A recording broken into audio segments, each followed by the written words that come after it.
The Game of the Year list is usually a pretty controversial thing. People are always upset when their favorite game's not on the list, and people are just so upset and flabbergasted when they have games that they have no idea why they could have ever made the list. They're on the list. You can point to any one of these games, and somebody somewhere is going to have some type of opinion on whether it should or shouldn't be on the list. And that's what this video is going to be about today. Particularly Resident Evil 4. This is the one on the list that's just burning a hole on my computer screen here. Not because it's not a good game. No, actually, I recognize that it's one of the best games probably of all time. It absolutely revolutionized third-person over-the-shoulder shooting games back when it released on the GameCube in 2005. And from what I understand, the remake is absolutely amazing. I keep on hearing people say it was built from the ground up. From the ground up is what I keep hearing. It's not just a remaster, but it's actually a remake. Though, still, I just kind of don't really like that it's on this list. Of course, this list is silly. You know, the Game Awards, who the hell made them the arbiter of what games are good or not? You know, they decide this list based off of what a bunch of news outlets decide. Then they try to give us the perception that we are making the choice by letting us vote for which one that they've chosen. But what if you want to vote for, oh, I don't know, Armored Core 6, Final Fantasy 16, Lies of P, Starfield even, right? Yeah.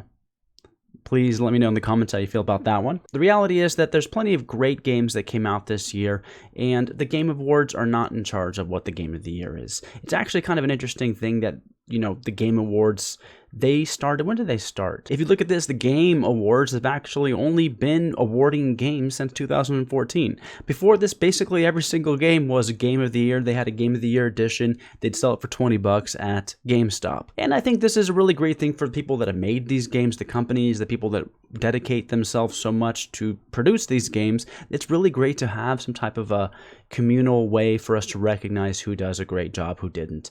But really, at the end of the day, are you going to have this institution tell you who the best games of the year is?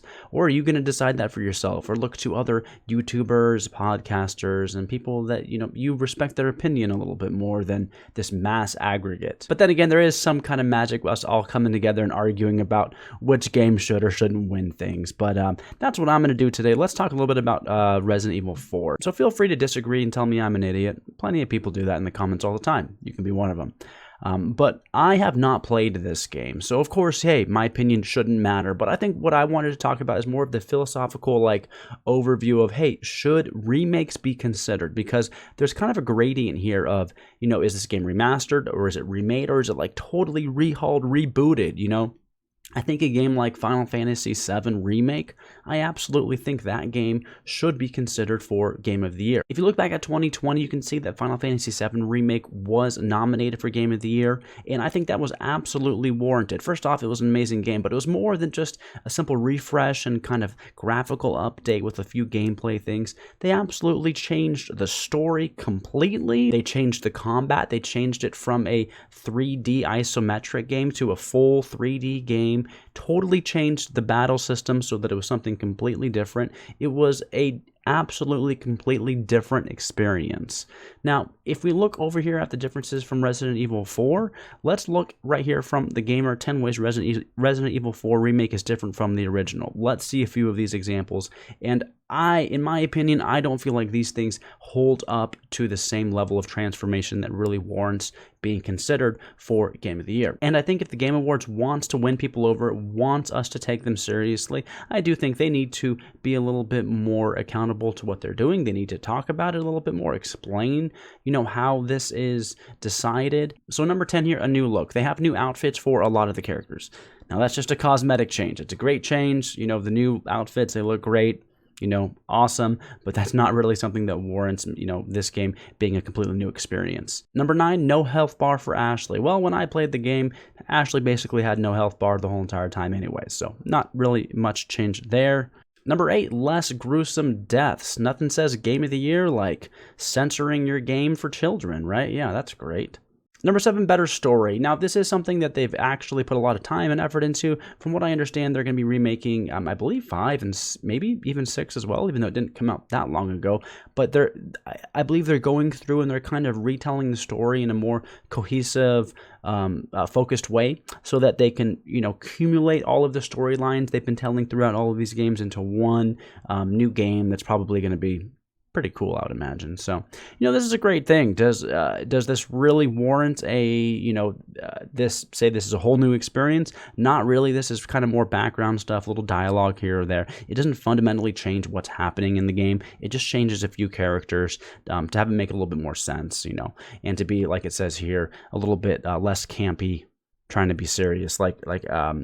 It sounds like it's just a different tone. Number 6, bear traps don't deal damage. Okay, again, it's not really changing much here. This isn't fundamentally changing the gameplay.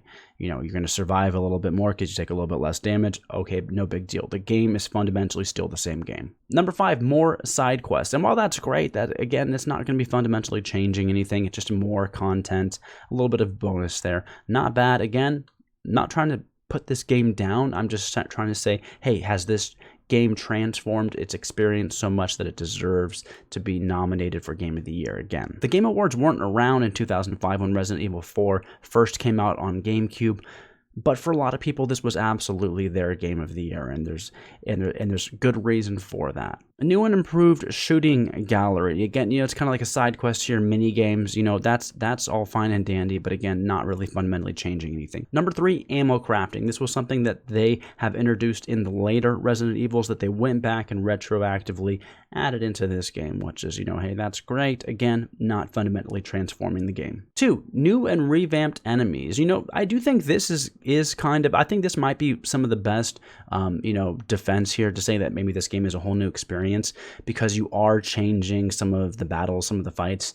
They are, changed, so, from what I understand, some of the puzzles and level layouts are different as well. I think all of them are. So, there was a lot of work put into this. I can definitely see somebody arguing against me and saying that this game has changed enough for it to deserve to be nominated. But for me, I'm still sticking with, my guns. I don't think that this game is fundamentally different enough for it to be warranted. Number 1, your knife can break. Okay, great. From what I've heard, the game also has this Mercenaries mode that they've added through the DLC, I believe, on April 7th here, and it seems like people really enjoy it, and that's been revamped as well. I know they had in Resident Evil 5, they had a pretty fun mode there that was co-op. I wish this one was co-op. But, I do want to mention, hey, I am saying that I don't think this game should be nominated, and that's not because I think this is a bad game. Don't get that confused and think that this is a bad game. I don't think that. This is probably an amazing game. I just haven't played it yet. But even if I did play it, I think what I'm really trying to get across here is just that there should be probably a separate category for all of these remakes, because there's more than just one remake this year. We had the Dead Space remake. We also had kind of remasters of the Metal Gear Solid games, some of those, and probably more that I forgot about. So I just think that there should be a separate category for it, and that's kind of the bottom line there. But, that's my opinion. Please let me know in the comments. I'm sure you will. Do you agree? Do you disagree? Let me know. In my last video, I mentioned that I don't think that Marvel Spider-Man 2 probably deserves to be on this list as well. Some people kind of pushed back against that, so, I thought about it more, and I just wanted to say that if you think Marvel Spider-Man 2 deserves to be on this list, you're a baby, because that's a baby game, and only babies play it. With that being said, I just finished the first Alan Wake. I have a whole playthrough of that on my Let's Play on my second channel. I'll link that in the description.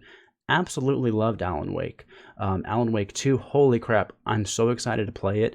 I have a feeling that might be my Game of the Year this year, even though I think Baldur's Gate is probably going to win it and absolutely deserves it and is absolutely fun. I've played those games. Mario and Zelda, I mean, they pretty much are always going to be on this list. Those games are great. From what I understand, both absolutely great versions of Mario and Zelda. When I finally get a Switch again someday, I'll probably pick them both up. But that's that. Thank you guys so much for watching, and until next time, I'll see you guys later.